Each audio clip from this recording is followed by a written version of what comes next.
नमस्कार दोस्तों, बहुत बहुत स्वागत है आप सभी का आपके अपने इस यूट्यूब चैनल विधिटेरिया में। दोस्तों मैं हूं एडवोकेट मंजीत त्रिपाठी। दोस्तों आज हम लोग बात करेंगे सिक्योर्ड लोन के सेटलमेंट के बारे में। जी हां दोस्तों, बहुत सारे लोग के मन में कन्फ्यूज़न है, बहुत सारे लोगों के मन में भ्रम है, या फिर बहुत सारे लोगों को ये नहीं पता है कि सिक्योर्ड लोन में भी सेटलमेंट होता है। जी हाँ दोस्तों, ऐसे बहुत सारे केसेस हमने सॉल्व कराए हैं जिसमें कि सिंबॉलिक पोजीशन बैंक ने ले लिए, उसके बाद भी सेटलमेंट हुआ। तो आज हम लोग जानेंगे सिक्योर्ड लोन में सेटलमेंट। बहुत सारे लोग प्रश्न पूछते हैं कि सर सिक्योर्ड लोन में सेटलमेंट होता है कि नहीं। बहुत सारे लोग कहते हैं कि सिक्योर्ड लोन में बैंक क्यों सेटल करेगा जब उसके पास आपकी प्रॉपर्टी मॉर्गेज है, यानी कि आपकी प्रॉपर्टी गिरवी है सिक्योरिटी के लिए। तो कैसे और किन कंडीशन में बैंक सेटलमेंट करता है?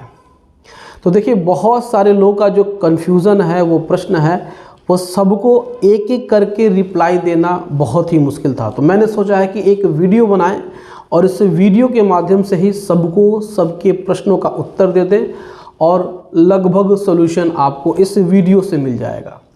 वीडियो को बहुत ही ध्यान से देखिएगा। हमारी जो भी वीडियोस होती हैं टू दी पॉइंट होती हैं, सटीक होती हैं, इधर उधर की अनर्गल बातें नहीं होती है, ना कोई इतिहास ना कोई भूगोल।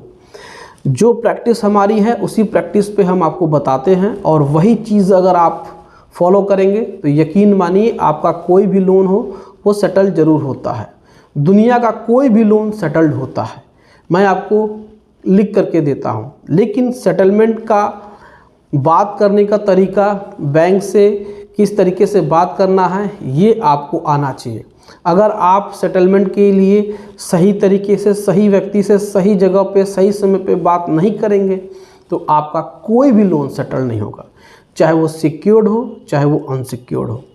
अब बात करते हैं कि सिक्योर्ड लोन में सेटलमेंट कब होता है।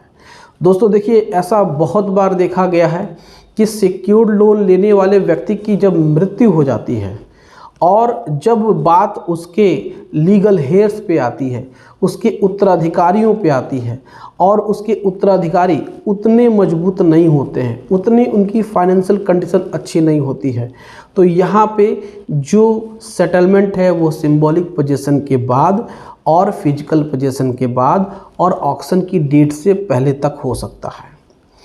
अब बात करते हैं कि ऐसे लोग हैं जिनके पास वास्तव में उनकी फाइनेंशियल कंडीशन बहुत ख़राब है, उनके घर में मेडिकल प्रॉब्लम है, उनके घर में बूढ़े माँ बाप हैं, उनका कोई भी बिजनेस नहीं है, उनका कोई भी जॉब नहीं है, कोई भी नौकरी पेशा नहीं है जिससे कि वो पैसे कमाए और बैंक को पैसा दे दे।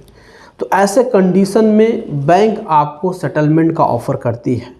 बैंक के पास पावर है कि अपने वो 105, 110 अकाउंट को मर्सी ग्राउंड पे सेटलमेंट करती है। तो अगर इस कैटेगरी में आते हैं कि आपने जब लोन लिया तो आपकी फाइनेंशियल कंडीशन बहुत अच्छी थी, लेकिन इस समय जो आपकी फाइनेंशियल कंडीशन है वो इतनी अच्छी नहीं है जिससे कि आप अपने घर की दाल रोटी चला पाएँ, आप अपने घर को सही तरीके से चला पाएँ, या फिर आप अपनी EMI दे पाएँ, तो बैंक के पास जब आप जाते हैं।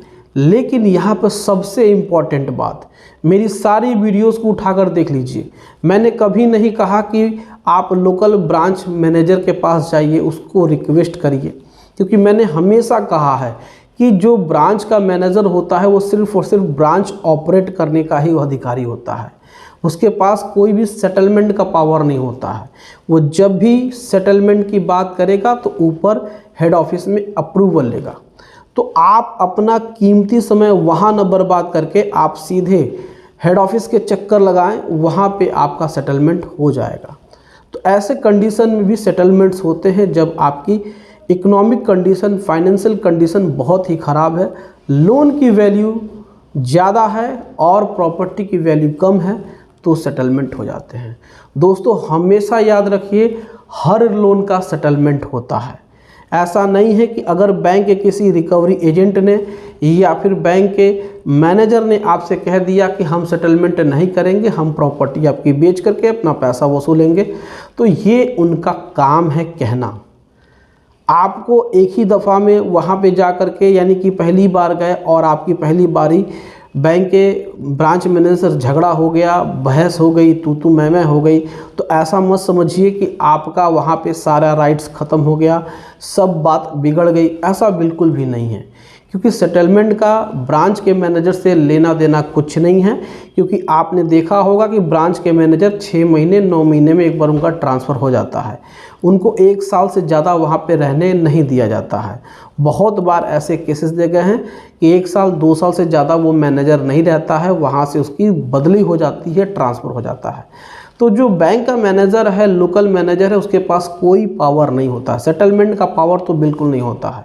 तो अगर आप सही समय पे सही व्यक्ति से सही तरीके से बात करते हैं तो आपका सेटलमेंट होगा, चाहे वो सिक्योर्ड लोन हो, चाहे वो अनसिक्योर्ड लोन हो, चाहे वो केसीसी लोन हो, चाहे वो क्रेडिट कार्ड हो, किसी प्रकार का अनसिक्योर्ड बिजनेस लोन हो, किसी प्रकार से मुद्रा लोन हो, किसी भी प्रकार से आपको डरने की और घबराने की ज़रूरत नहीं है। सिंबॉलिक पोजीशंस के बाद भी, फिजिकल पोजीशंस के बाद भी सेटलमेंट्स होते हैं। अगर डीआरटी में केस चल रहा है तो डीआरटी में भी प्रिसाइडिंग ऑफिसर्स कहते हैं कि आप कोर्ट के बाहर ही सेटलमेंट कर लीजिए, केस को लंबा मत चलाइए।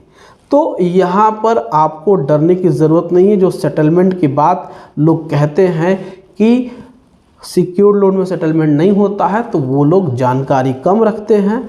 कभी कभी ऐसे केसेस देखे गए हैं, रेयर ऑफ द रेयरेस्ट, ऐसे मामले, दुर्लभ मामले जिसमें कि बोरोर को सेटलमेंट के लिए कहा गया या खुद ही उसने नहीं किया सेटलमेंट, तो ऐसे कंडीशन में प्रॉपर्टी बैंक बेच देता है।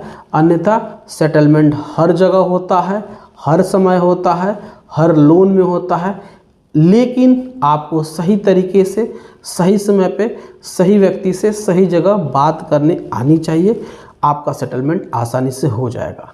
तो दोस्तों, ये जानकारी आपको कैसी लगी, आप हमें अपनी राय कमेंट करके ज़रूर बताइएगा।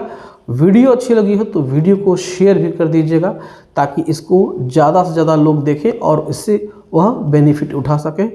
दोस्तों, अगर आपने भी किसी बैंक से कोई भी लोन लिया है और आपको प्रॉब्लम हो रही है, बैंक लीगल नोटिस भेज रहे हैं, आपको लीगल एडवाइस की ज़रूरत है, तो आप स्क्रीन पे दिए हुए व्हाट्सएप नंबर पे संपर्क कर सकते हैं और घर बैठे ही लीगल एडवाइस ले सकते हैं। दोस्तों, वीडियो को लाइक और शेयर जरूर करें और हमारे चैनल को सब्सक्राइब करके हमें सपोर्ट ज़रूर प्रदान करिए। दोस्तों, मिलते हैं अगली वीडियो में एक नए टॉपिक के साथ। तब तक आप अपना और अपने पूरे परिवार का ध्यान ज़रूर रखिए। Thank you so much. जय हिंद दोस्तों।